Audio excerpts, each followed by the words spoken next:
Louvado seja o nome do Senhor. A paz do Senhor aos irmãos. Queremos primeiramente agradecer a Deus pela oportunidade de mais uma vez estarmos aqui em nossa igreja mãe, na nossa igreja sede. Estou aqui hoje a pedido da pastora, e um pedido da pastora é uma ordem. Ela pediu se eu podia vir pregar no lugar dela. E já pregamos ontem pela manhã, pregamos agora de manhã também, e agora à noite. Então fizemos a barba, o cabelo e vamos fazer as unhas agora. Vai ser um trabalho completo, e eu fiquei feliz porque fazia muito tempo que eu não pregava tanto aqui na sede. Congreguei na sede por 20 anos, nos convertemos quando Deus nos salvou. Em 76 ficamos na sede até 96, e aí saímos para dirigir as igrejas. Estamos há 25 anos já dirigindo igreja. Então é muito bom voltar ao lugar aonde Deus nos salvou, a sede que é a nossa casa, na casa da nossa mãe, para compartilhar esses momentos preciosos com os irmãos. Agradecer a pastora pela confiança a nós depositada. Abra sua Bíblia, primeira carta de Paulo aos Coríntios, capítulo de número 1.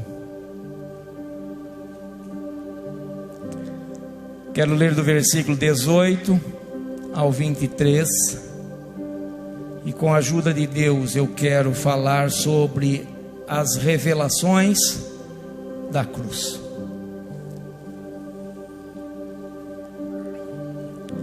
Primeira Coríntios, capítulo 1, versículo 18 ao 23, diz assim: porque a palavra da cruz é loucura para os que perecem, mas para nós que somos salvos é o poder de Deus. Porque está escrito: destruirei a sabedoria dos sábios e aniquilarei a inteligência dos inteligentes. Onde está o sábio? Onde está o escriba? Onde está o inquiridor desse século? Porventura não tornou Deus louca a sabedoria deste mundo? Visto como, na sabedoria de Deus, o mundo não conheceu a Deus pela sua sabedoria, aprouve a Deus salvar os crentes pela loucura da pregação. Porque os judeus pedem sinal e os gregos buscam sabedoria, mas nós pregamos a Cristo crucificado, que é escândalo para os judeus e loucura para os gregos, mas para os que são chamados, tanto judeus como gregos, lhes pregamos a Cristo, poder de Deus e sabedoria de Deus. Amém? A igreja pode tomar o assento.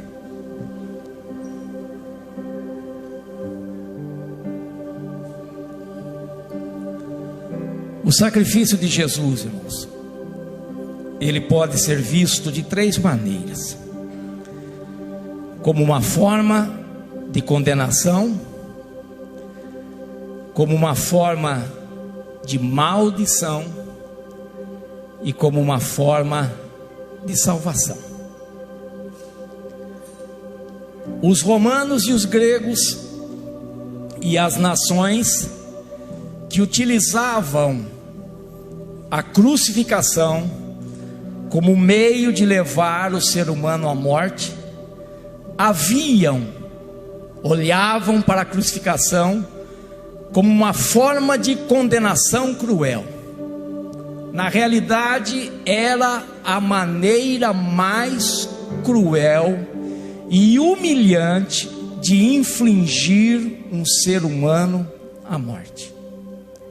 Não havia uma forma mais humilhante, degradante do que a morte de cruz. A morte era lenta, e não era incomum pessoas sobreviverem alguns dias na cruz. Ficavam ali expostas, ficavam ali doentes, com fome, sofriam choques, e a exaustão eram as causas mais comuns de morte. E para deixar aquele momento ainda mais terrível, os corpos dos crucificados eram frequentemente deixados insepultos, sendo devorados por aves e por animais ferozes, aumentando ainda mais a vergonha daquele ato. A condição social daquela época e a vergonha pública associados à crucificação no mundo antigo dificilmente podem ser exagerados. Existem pessoas que acham que pela distância que nós estamos do passado, hoje às vezes exageramos quando destacamos alguma coisa do passado. Mas em relação à crucificação, não há exagero. Geralmente eram crucificados os escravos, os piores tipos de criminosos dos níveis mais baixos da sociedade. Era reservada a crucificação aos desertores militares.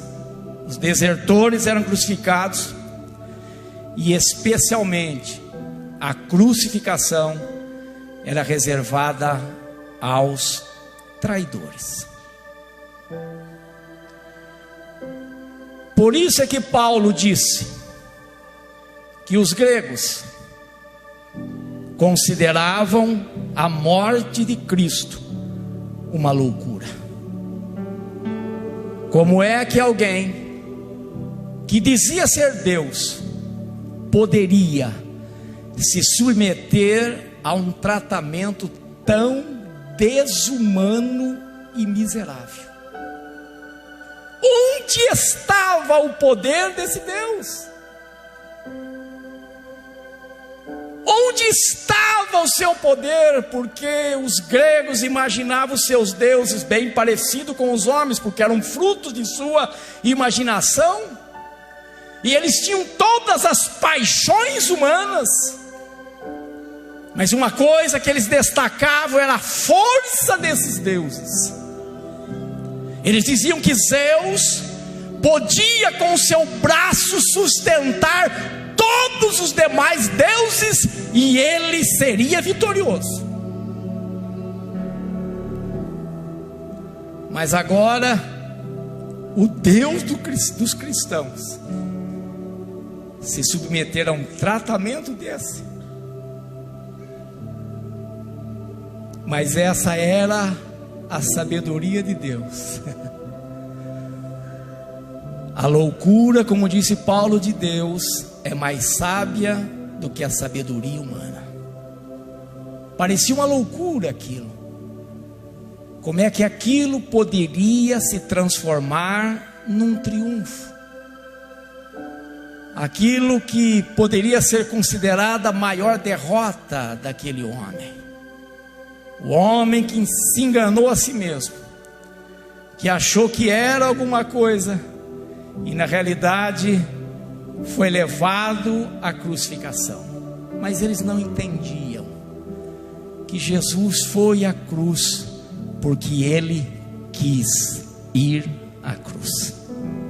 Ninguém poderia vencê-lo, ninguém poderia tocá-lo se ele não quisesse. Isso ele deixou claro quando ele estava no Getsemane e os soldados se aproximaram dele, um grande número de soldados, mostrando o respeito que eles tinham por Jesus. Jesus se adiantou e perguntou-lhes: a quem buscais? E eles disseram: a Jesus o Nazareno. E Jesus disse: sou eu. Quando ele disse sou eu, todos eles caíram por terra. teria como prender aquele homem se ele não quisesse ser preso. Ele já tinha dito: ninguém tira a minha vida de mim. Eu, de livre e espontânea vontade, a dou. Tenho poder para dá-la, como também tenho poder para tê-la de volta. Então não foi a falta de amigo que levou Jesus à cruz, não foram manobras políticas mal sucedidas, não, ele foi porque ele quis, e ele quis para que nós hoje estivéssemos aqui. Hoje ele olha o trabalho da sua alma e fica feliz. Ele vê você aqui nesta noite louvando, glorificando e bendizendo o seu nome, e isso alegra o seu coração. A segunda maneira de olhar para a crucificação é como uma maldição. E os judeus olhavam para ela como maldição, porque na Bíblia, no Antigo Testamento, precisamente em Deuteronômio 21, 23, está escrito: o que for pendurado no madeiro é maldito de Deus. Então eles consideravam que o próprio método de morte, através da crucificação, trazia a maldição divina sobre o crucificado. Era por isso que a cruz de Jesus, o seu sacrifício, era escândalo para o judeu. Como é que Deus, que amaldiçoou esse método de levar o ser humano à morte, pôde se sujeitar a ele? Como é que ele pôde ser maldito? Mas Paulo responde isso quando ele diz: Cristo nos resgatou da maldição da lei, fazendo-se maldito por nós, porque está escrito: maldito todo aquele que for pendurado no madeiro. Para que você pudesse ser abençoado, Jesus se fez maldito.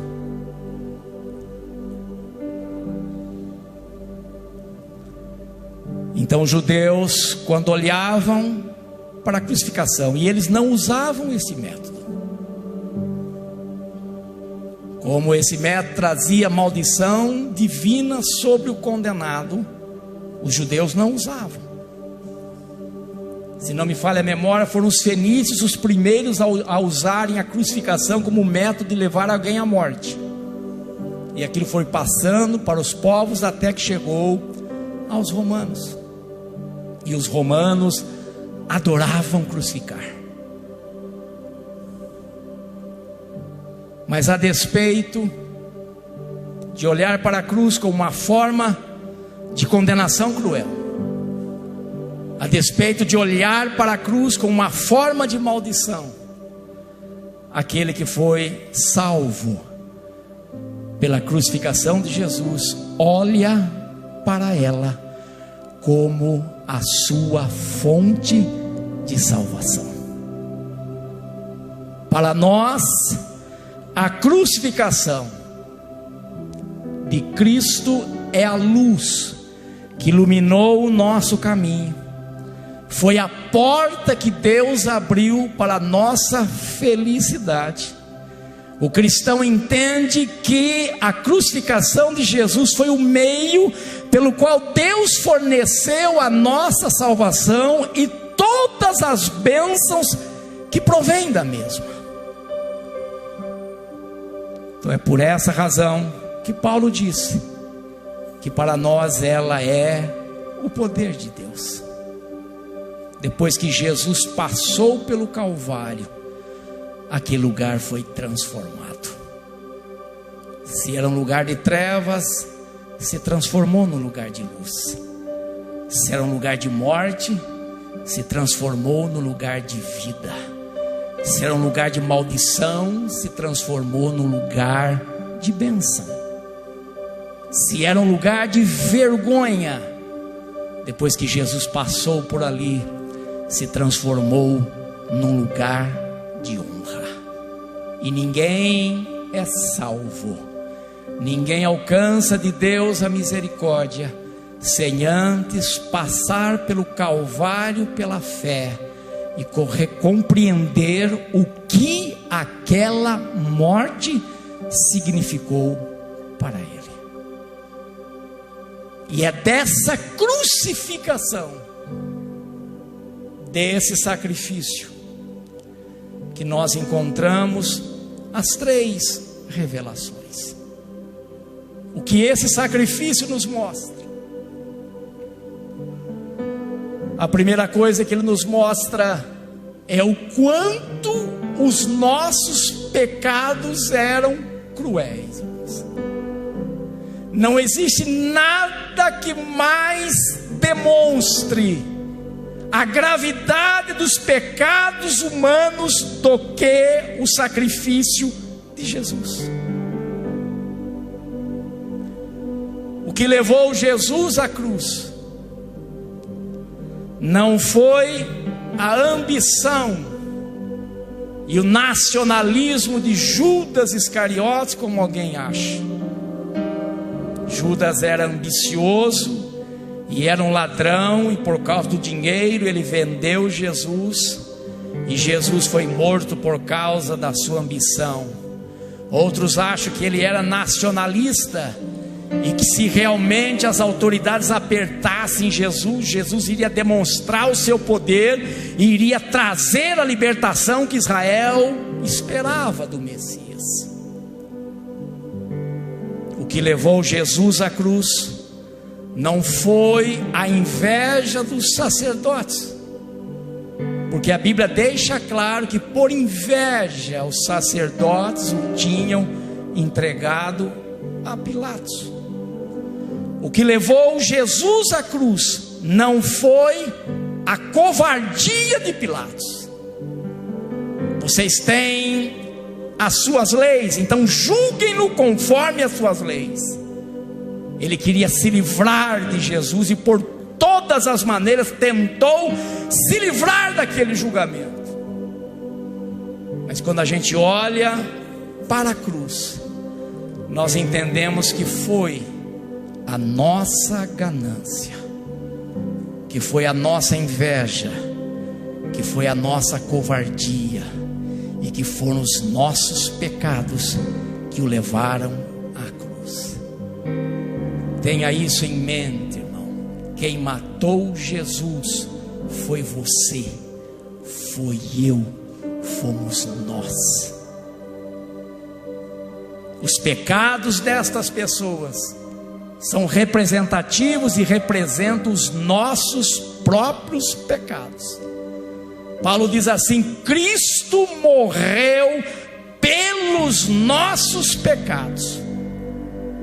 Uma outra ocasião ele diz: o qual se deu a si mesmo pelos nossos pecados. Então, para que estes pecados fossem desfeitos e aniquilados, ele precisou morrer.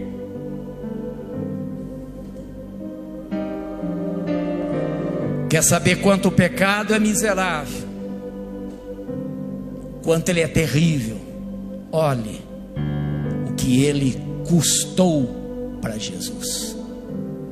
Ele não tinha nenhum pecado, na sua boca não se achou nenhum engano, mas o meu pecado, o seu pecado, o nosso pecado foi colocado nele. Ele assumiu os nossos pecados.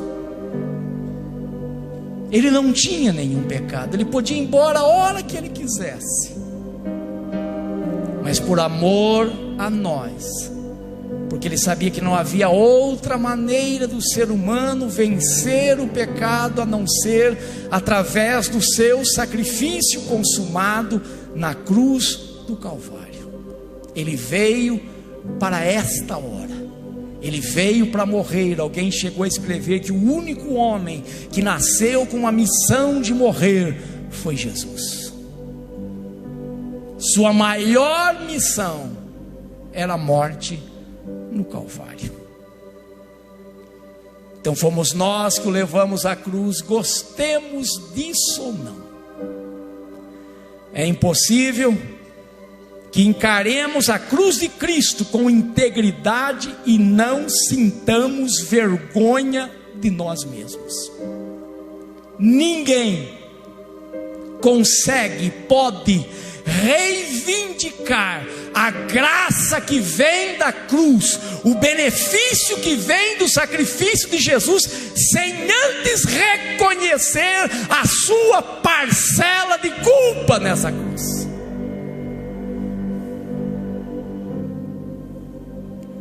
Fomos nós que o matamos.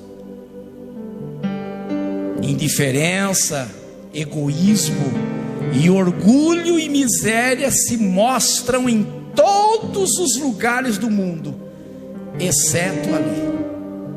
Ali, essas ervas daninhas são tratadas como realmente são: pecado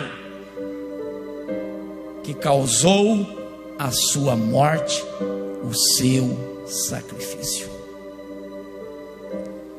E é só quando o ser humano vê a seriedade dos seus pecados, e quando ele consegue se desvencilhar, se livrar de sua autojustiça, ele está pronto para colocar a sua confiança em Jesus como Salvador de quem urgentemente ele precisa. Enquanto ele achar que existe na sua vida algum resquício de bondade, enquanto ele achar que ainda existe algo bom nele, e isso pode ganhar o favor de Deus, esta pessoa continuará perdida e miserável. Mas quando ele reconhecer quem realmente ele é, um miserável pecador, e lançar os seus pecados naquele que morreu pelos seus pecados, esse homem alcança a maior de todas as bênçãos, que é a salvação da sua alma. Tenha isso em mente, irmão. O que levou Jesus à cruz foram os nossos pecados. Quem o matou fomos nós. Essa é a primeira revelação.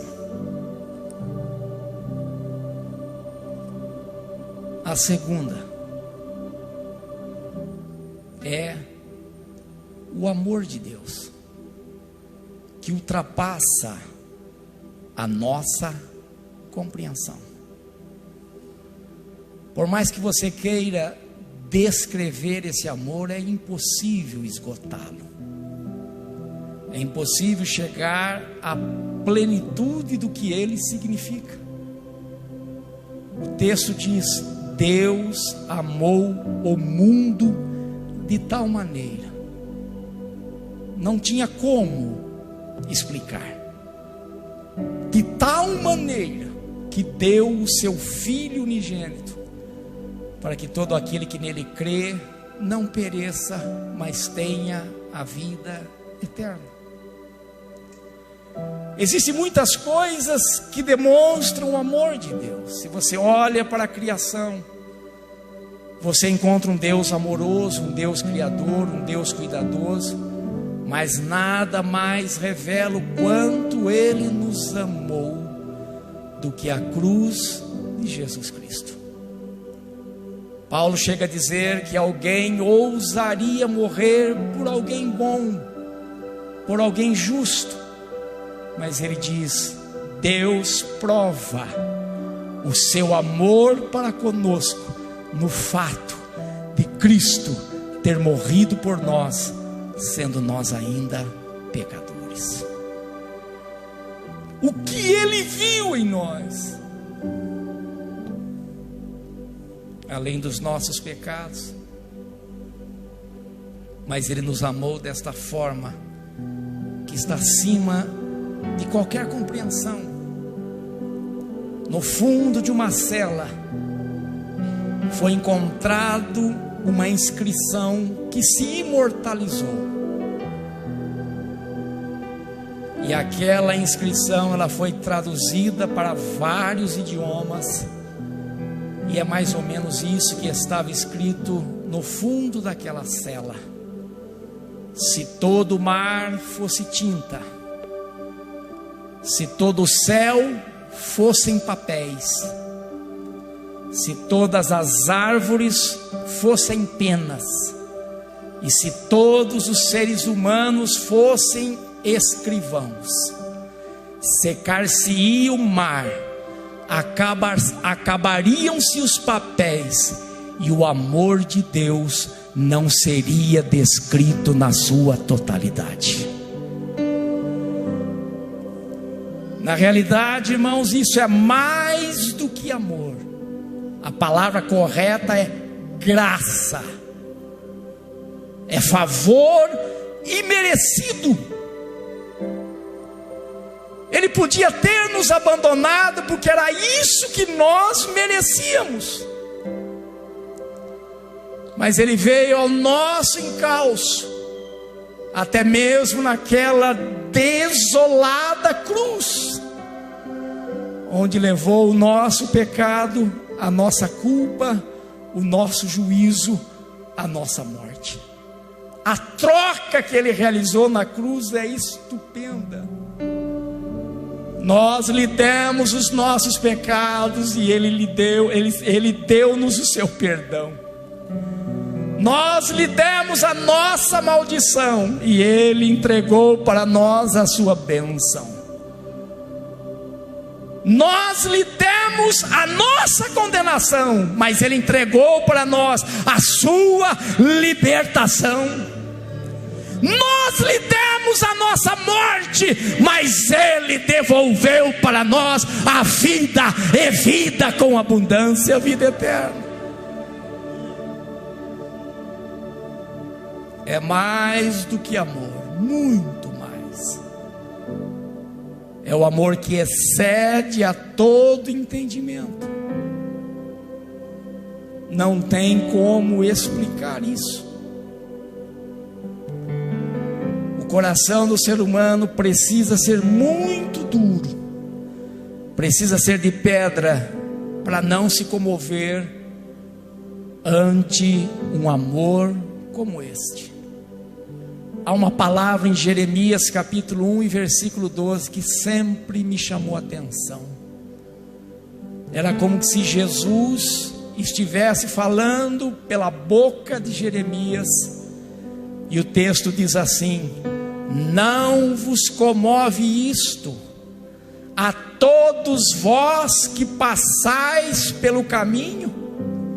Considerai e vede, se há dor igual à minha, que veio sobre mim, com que o Senhor me afligiu no dia do furor da sua ira.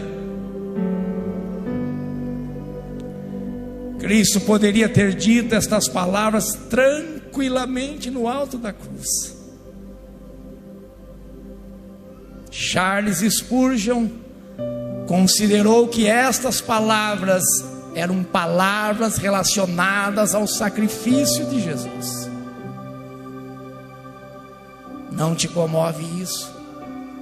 Considerai e vede, se há dor igual à minha, com que o Senhor infligiu sobre mim no dia do furor da sua ira.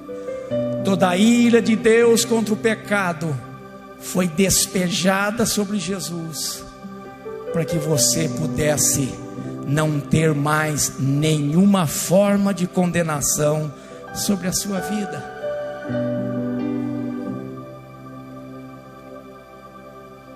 Então, a cruz mostra o quanto Ele nos amou. Algumas pessoas acham que as únicas certezas da vida é a morte e os impostos. Mas na realidade, a maior certeza da vida é que você é amado por Deus. Se não me engano, foi hoje pela manhã eu citei Agostinho. Agostinho diz que Deus nos ama de tal maneira, como se cada um de nós fôssemos únicos, a quem Ele direcionasse todo o seu amor. É como se houvesse só você e o grande amor de Deus sendo direcionado só para você. Por isso, não habite na casa do medo. Deus te ama. Se você é amado por Ele, você é cuidado por Ele. Se você é amado por Ele, Ele não vai desistir de você. Se Ele foi atrás de você quando você estava naquele charco de lodo, quanto mais agora que o seu nome já se encontra registrado no livro da vida. Pode uma mãe esquecer do seu filho, do filho do seu ventre, mas ainda que esta venha a se esquecer, eu todavia não me esquecerei de ti. Tenho teu nome gravado em minhas mãos.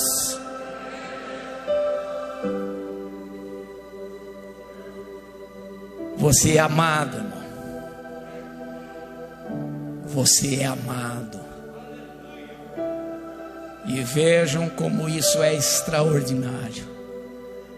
Os nossos pecados o mataram, e Ele nos ama de uma forma que nós não conseguiremos desse lado da vida explicar, expressar, chegar à sua totalidade ou à sua plenitude.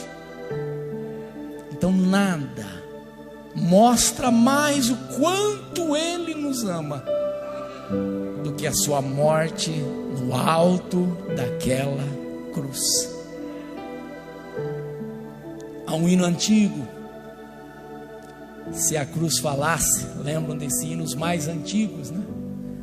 Se a cruz falasse e ela expressasse quanta angústia passou por ver o sofrimento, nem sequer um lamento de quem tanto te amou. Foi a cruz, a caneta, que escreveu com sangue a tua salvação.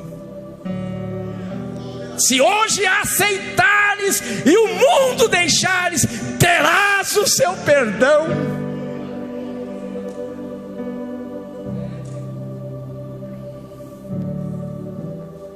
É por isso que esse momento é o momento mais extraordinário da história.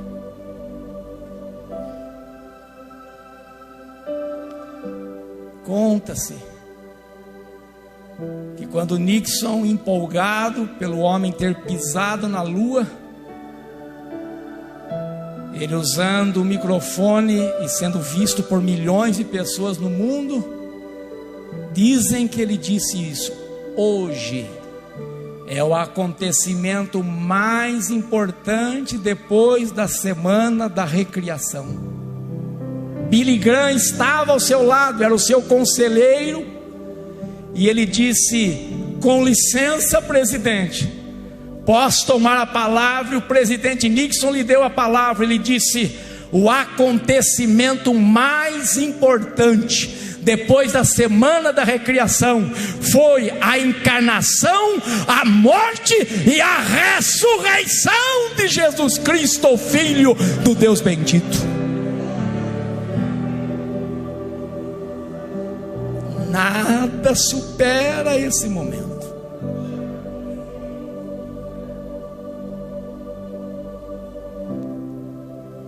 Essa é a segunda revelação. A terceira é que a salvação que Ele trouxe, através da sua cruz, através do seu sacrifício, ela é gratuita.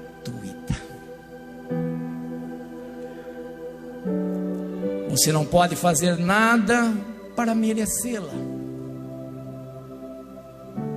Você não pode fazer nada ou dar alguma coisa para Deus em troca da salvação. João Stott, no seu extraordinário livro A Cruz de Cristo, ele diz: o que é que tínhamos para oferecer a Deus além dos nossos pecados? É isso. Foram os nossos pecados que nós oferecemos a Ele. Então a salvação, ela é gratuita. O homem jamais teria como pagá-la. É por isso que Deus pagou. Ninguém nessa vida conseguirá avaliar o quanto custou a economia celestial, a morte de Jesus no Calvário. Ninguém vai conseguir sondar o que significa o seu kenosis, o seu autoesvaziamento ao se fazer Deus homem aqui nessa terra.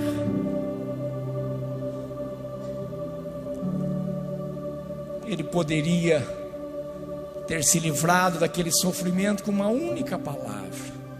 Ele tinha deixado para Pedro já bem declarado: não penses tu que se eu quisesse, mais de 12 legiões de anjos viriam me socorrer.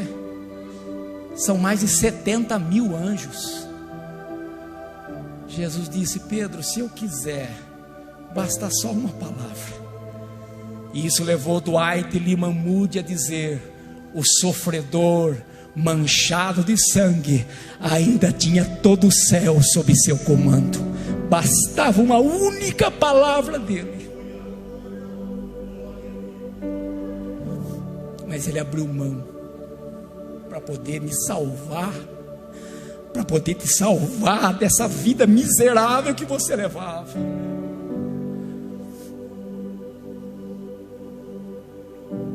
E dá isso de graça.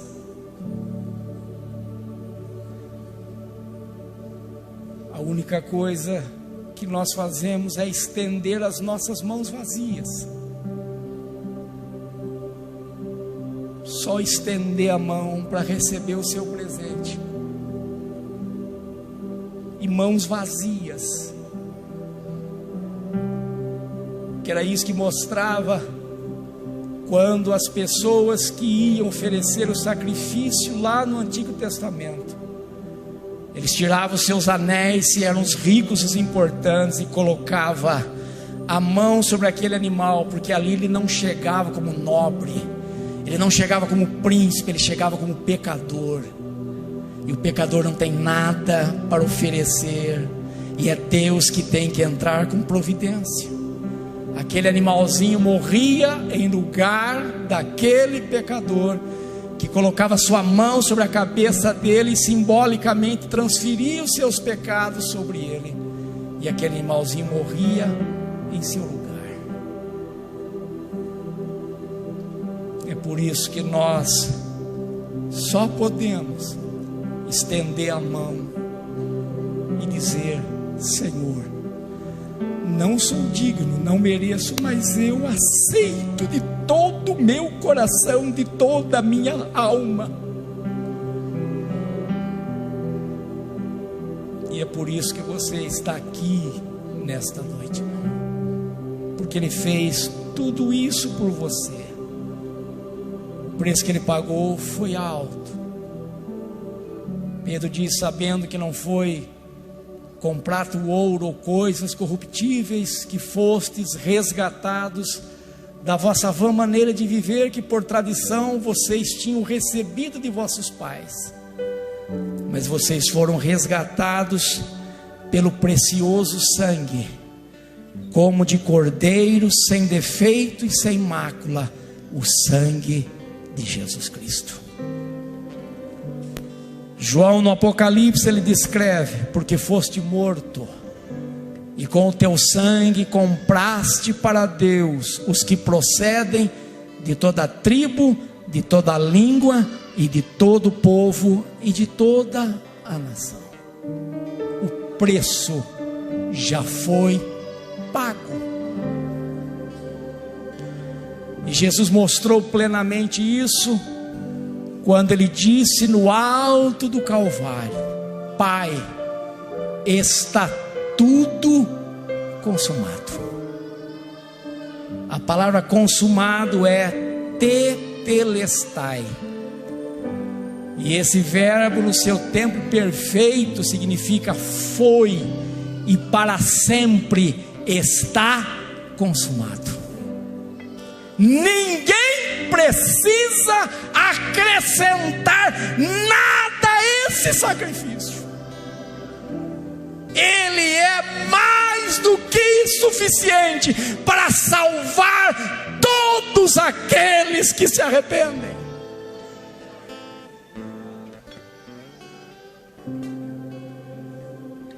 Querer oferecer a Deus alguma coisa é um ultraje à sua graça.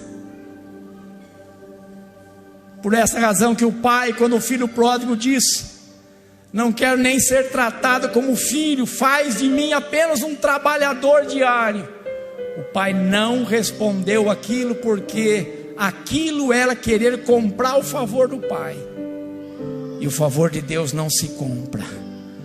Deus dá pela graça, e graça é favor imerecido.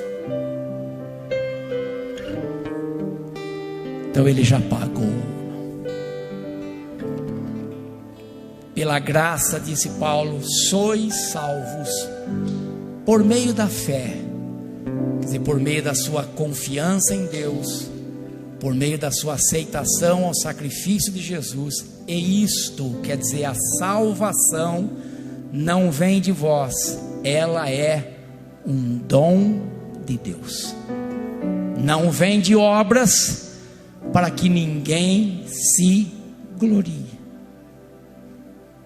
Então, todas as vezes que você olha para a cruz de Jesus,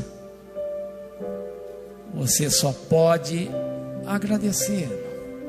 Jesus, falta palavras para expressar a nossa gratidão por aquilo que o Senhor fez por nós.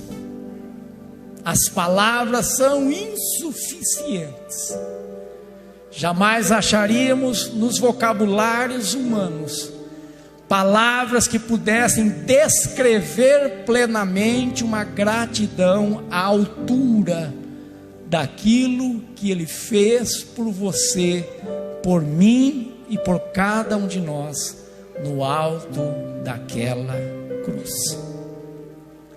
A nós hoje só nos resta nos humilharmos aos pés da cruz, confessar que nada fizemos para merecer aquilo, apenas merecíamos o seu juízo.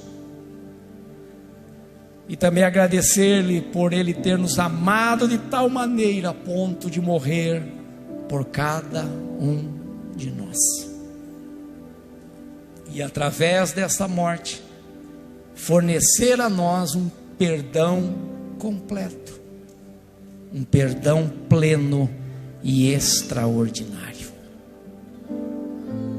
São essas coisas, bem na essência, que a cruz nos revela. Nosso pecado é extremamente horrível, o amor de Deus que está acima de toda compreensão, e que a salvação que Ele trouxe naquela cruz é um ato gratuito. Nenhum ser humano precisa pagar nada, apenas estender a mão vazia e receber esse presente extraordinário de Deus para conosco. Convido a igreja que se coloque em pé nesta noite.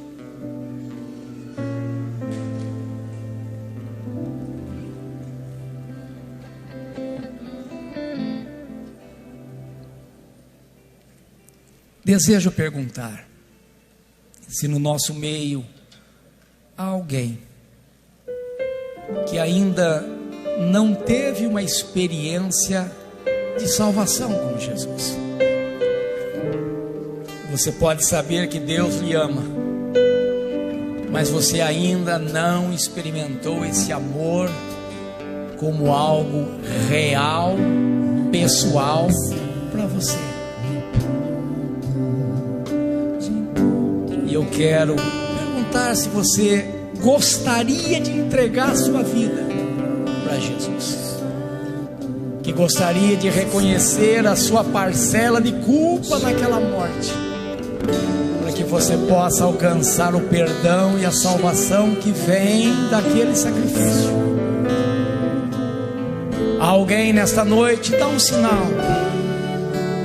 Se há alguém no nosso meio que veio hoje e ainda não tem uma experiência de salvação com Jesus, é a noite oportuna, é o dia da tua salvação. Alguém? Deus tem falado no seu coração, e hoje você pode dizer sim a Deus. O sacrifício de Jesus é suficiente. É suficiente para salvar a todos os seres humanos, mas Ele é só eficiente para aquele que crê, para aquele que o aceitar, para aquele que estender a mão e receber de Deus esse presente. Há alguém no nosso meio? Dá um sinal, algum irmão vai te trazer aqui, e nós vamos orar por você, e a sua vida vai ser transformada nesta noite pelo poder de Deus. Alguém? Veja bem, olha para você, olha para o seu estado, veja se você tem a tranquilidade e a paz que somente Deus pode lhe conceder. Tem alguém no nosso meio? Nós queremos orar por você nesta noite. Tem alguém? Dá um sinal, não se acanhe, seja corajoso. Tem alguém? Nós aguardamos a sua chegada. Deus te ama, e nesta noite Ele quer transformar você. Nesta noite Ele deseja te salvar.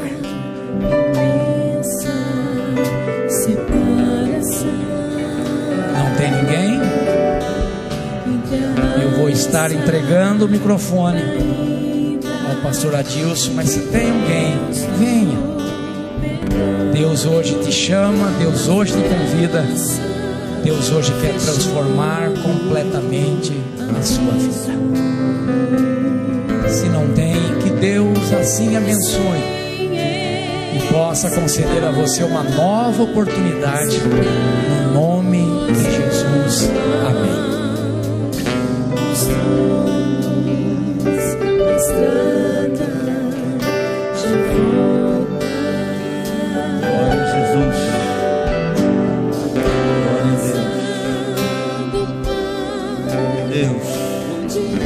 Deus abençoe a sua vida nesta noite, por esta palavra que vem inundar o nosso coração com o amor do nosso Senhor e Salvador Jesus Cristo.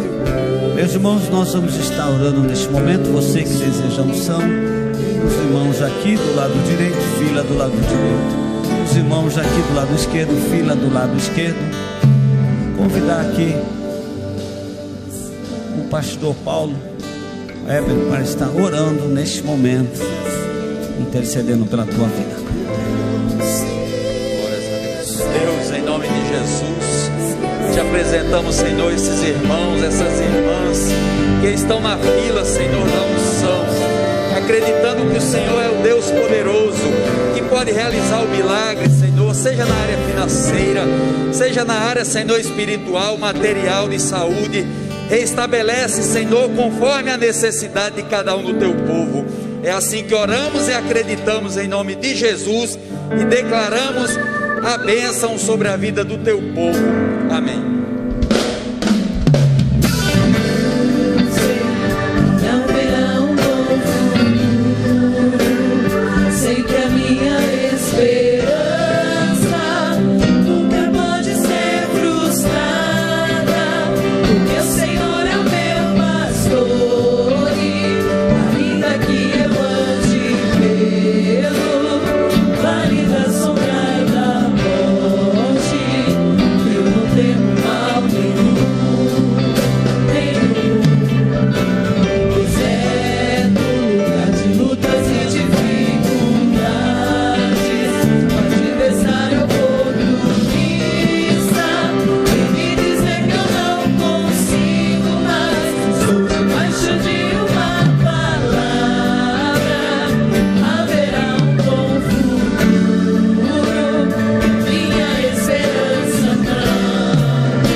Para você, Deus já tem preparado, e basta que você creia e acredite, a sua semana será de vitória. Convidar aqui o pastor Elias para estar orando e agradecendo a Deus por culto desta noite. Eterno Deus e querido Pai, neste momento somos gratos por essa noite maravilhosa, por tudo quanto o Senhor fez e falou conosco nessa noite. Leva os teus filhos em paz aos seus lares, debaixo da tua graça e do teu Espírito Santo. Dai uma semana de bênção, de vitória, de milagre. É o que nós te pedimos e te agradecemos no teu nome, no nome de Jesus. Amém.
De Deus, que a graça de nosso Senhor Jesus Cristo e que a comunhão e a consolação do Espírito Santo estejam hoje e assim permaneçam para sempre com todos.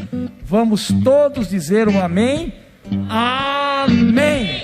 Deus abençoe.